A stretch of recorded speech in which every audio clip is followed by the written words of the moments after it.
Welcome back to The Talk, everyone. I'm your co-host, Michaela Nagel, joined by our other co-host, Addison Perry. And today we are speaking with a leader shaping the future landscape of American soccer, Don Harmon, owner of Peak FC, chairman of the board at Mountain Premier Soccer League, global consultant, and founder of Harmon Sports Group. But before we dive in, let's talk a little bit about Fan Day Nation and the gifts they can give to you this year. Parents, this Christmas, give your athlete a prize that they won't set aside. Give them a future. Fan Day Nation creates highlight reels, teaches the recruiting process, and builds real confidence. Help your athlete stand out and step into their potential at fandaynation.com. Don, thanks so much for joining us today. You're welcome. Yeah, no problem. Happy to have you. Let's just jump right into it. So you hold multiple leadership roles, club owner, league chairman person, consultant. How do these roles complement each other and your broader mission to develop pathways for emerging soccer talent? Yeah, so they give me an all-encompassing vision of the player pathway, and they complement each other in the sense of working with each other and showing me all levels from amateur to pre-professional to pro. Yeah. So they were kind of built that way. They all kind of showed me that they needed each other. For sure. But, yeah. Super cool. So as owner of Peak FC, what philosophies and structural strategies have you implemented to build the club environment? And how does that help the players grow towards their professional careers?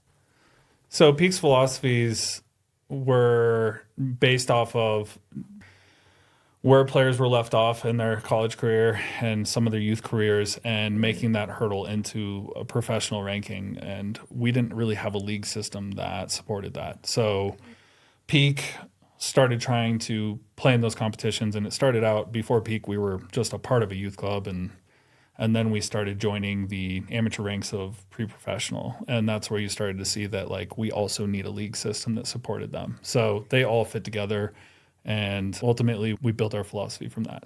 Nice. That's awesome. In your role as chairperson of the Mountain Premier League Soccer League, how do you envision the league contributing to the development of the ecosystem in the U.S., particularly for players seeking that next level experience?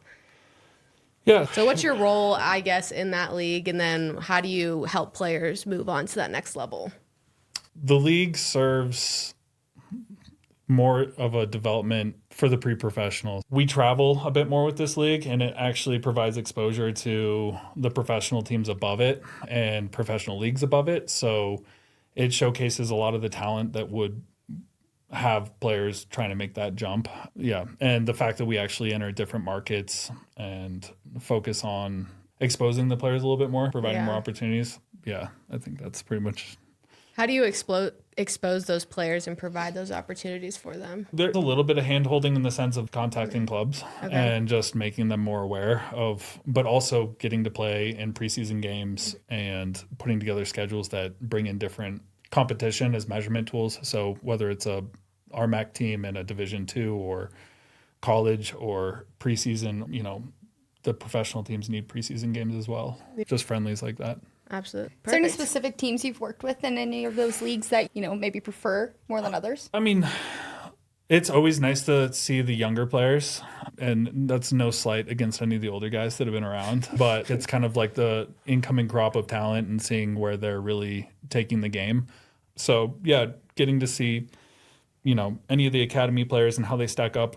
You'll see them running circles around some of the older guys, but the older guys have I'm saying early 20s versus 19 and 20s, right? So you're seeing guys who can be composed, handle pressure, not physically overexert themselves in a way that they're just smarter about the way they approach the game. And they can control a game against a younger group where they're going to be running circles around and pressing and doing lots of things that tire them out quicker. So yeah, it's nice to see the younger older matchup if I have my favorite. That's really cool. Kind of gives you a full circle moment there. Yeah, that's cute. That's great. So let's talk about Harmon Sports Group. So tell me a little bit about this.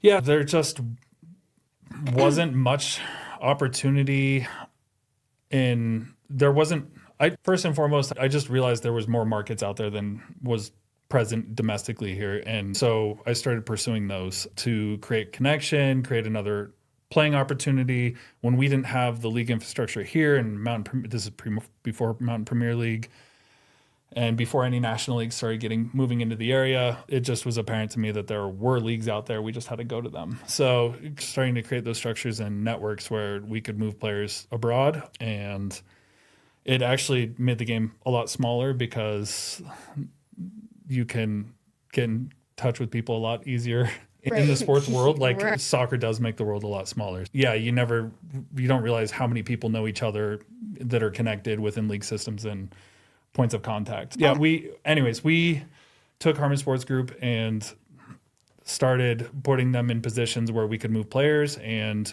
the league system came second, and we started building a league after that. Yeah. Ultimately, I was pursuing a college career on my own and kind of fell apart, and I just noticed that it was fun to be around like teams that were organized and had people organizing them, and they were the ones that were usually more competitive as well because people were taking it more seriously. And after college, you kind of have a choice. You can retire or you can keep playing and finding a place to play. And it's just, there's nothing like feeling that competition at that highest level that you can reach. And once it's gone. So I just kept trying to create in that space. Yeah. And so early 2000s, right after college, late 2000s, I was playing, and then I couldn't play at the same level. So I just started creating opportunities for others.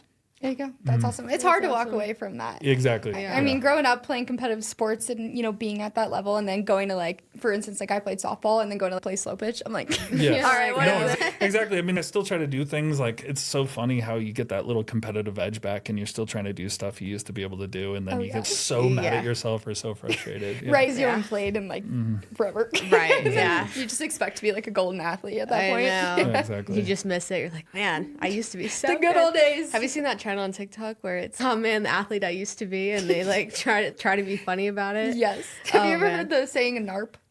It's like a non-athletic regular person. Okay. And that's what people that like have to quit their sports say. Yeah, I mean, that we all kind of end up there. Yeah, fair enough. Fair enough. You've seen talented players at every level. Do you have a moment that stands out to you that just shouted the best first impression that you've ever seen?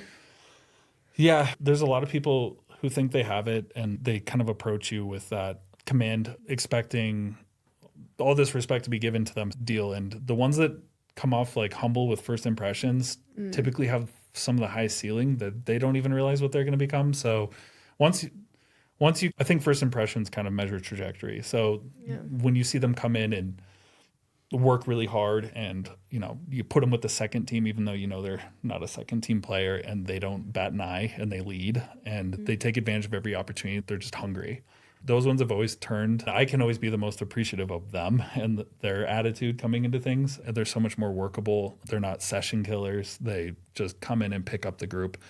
I've dealt with the ones who have played professional, have maybe had to come down to our level to get a good training in. And sometimes it's just nauseating trying to work with them. And that's the honest truth. But yeah, first impressions, it doesn't matter what your name is, who you think you are.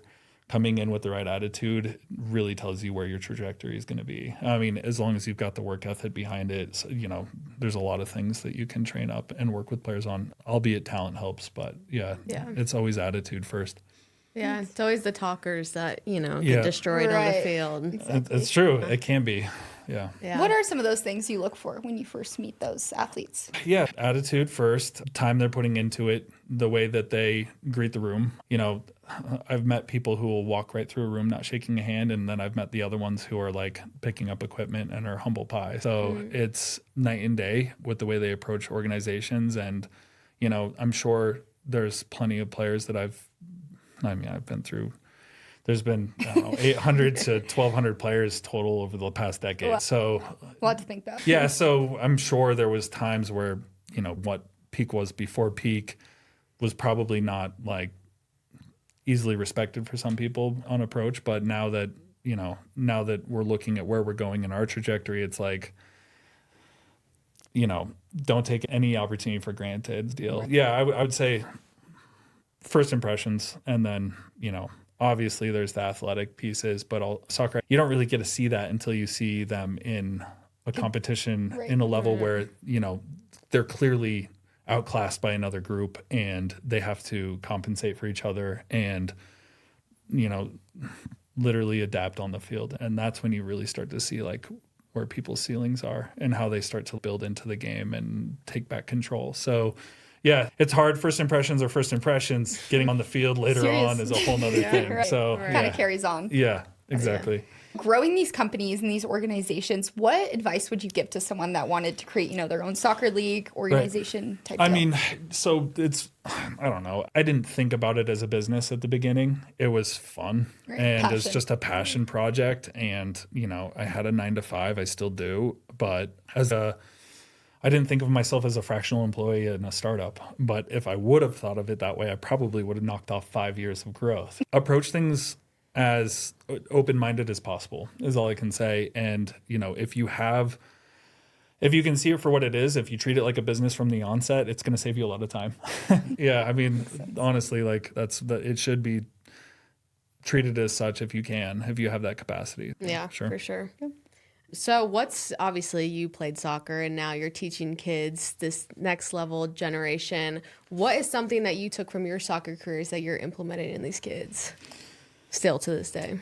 It's funny, I get around a bunch of super serious athletes. I'm like, hey guys, don't forget to have fun. This is going to be one of the best experiences of your life today. You get to play in a meaningful game in front of fans. Don't forget to enjoy this. And I mean, I know that's kind of silly, but I mean, that part makes me happy when that's all I have to tell someone. I have a coaching staff who's already prepped them on everything. And it's at the end of the day, you do this because you enjoy it. So that's something that I think athletes forget about. They get so in their head about what's not going well and, this guy isn't treating me the way I should be treated, or I should be getting more time with this group, or whatever it is. But just be in the moment and enjoy yourself for a couple minutes, don't suck all the fun out of it. I think that's a reminder we all need sometimes. Yeah, 100%. for sure. Yeah, 100%. for sure. So going back to kind of the glory days when you played soccer, how did you know that you wanted that to be a part of your life, and how did that grow into your professional growth and your 9 to 5 now? Yeah, the glory days. I mean, I'm just a competitive person, so I liked a lot of different sports. Soccer for me gave me an advantage on my other athletic careers as well. I mean, my footwork was all put together, and that competitive edge just kind of translated into the rest of my adulthood in different forms. I mean, I don't want it to be too cliche, but it inspires you to not give up on things and overcome challenges that, you didn't think you could do. And it keeps you from being fazed by just sweating the small stuff. I forget who always tells me that, but don't sweat the small stuff. It's going to be all right. Yeah. And I don't always think it's bad to be competitive. I think that's what gives you drive and gives you emotion to want to, keep going in life. I mean, that's how I found my wife. We're competitive. We played soccer together. It really connected a lot of things for me, from business to, my personal life. So something that definitely stays with you. Mm-hmm. For sure. Looking ahead, what are your future goals for Harmon Sports Group going forward? Yeah, right now we're learning a lot more about the ever-changing professional league systems that are going to keep evolving, and there's a lot of different areas where this market is growing in the sense of more opportunities for players and more player movement and NIL and scouting. And I think the European market's getting more and more interested in our players here. But also, I'm also trying to help those, what is it?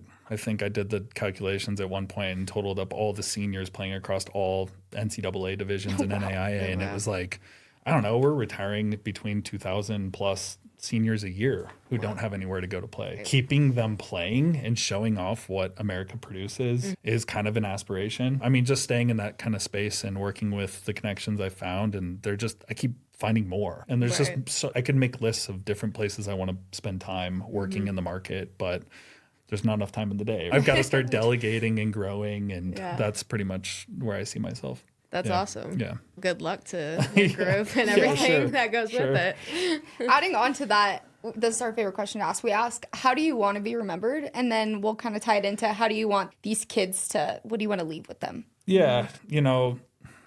I guess it's kind of turning into a legacy now, but I always go back to opportunity. Find your opportunity, find your next game. Whether it's, a 12th division in Germany or it's, breaking into the Bundesliga, I just want to be able to advance people's careers as much as they allow themselves to advance. And so hopefully I'm remembered for that. I don't like seeing people go backwards And I just want to keep giving back to the soccer community in spaces that I didn't have. So as long as that space has changed, I've done my job, and I suppose that'll end up being my legacy with the groups and individuals that I worked with. And maybe I can just be part of my supporter group at some point, like for the club that is still thriving when I'm long gone. There we and go. that'll be a blast. So That's awesome. Awesome. Thank you for sharing Yeah. that. That's awesome. Thanks so much, John, for being here. Yeah. It's been great hearing about all the things you do, and we look forward to keep up with you and see where Harmon Sports Group goes and grows and all Heck those yeah. kind of things. And then Yeah. for our listeners, where can we find you? Social media? Yes. yeah, I'm on social media, mostly Instagram, Facebook, obviously, Peak 11 Football Club, peakxifc.com, harmonsportsgroup.com, mountainpremierleague.com, and yeah, so we are, depending on when this interview comes out and everything, like Peak's really trying to take the next step into the third division professional soccer league with NISA in 2026. And if they get sanctioning, I don't know if it's not announced yet, but they're trying to get sanctioned again this year. And then that's where Peak will be playing. And yeah, I'll be right here in Colorado doing soccer stuff. Yeah. Awesome. We'll be here too. All right. Well, thank you so much for joining us to Talk at Elevation, and we'll see you next time.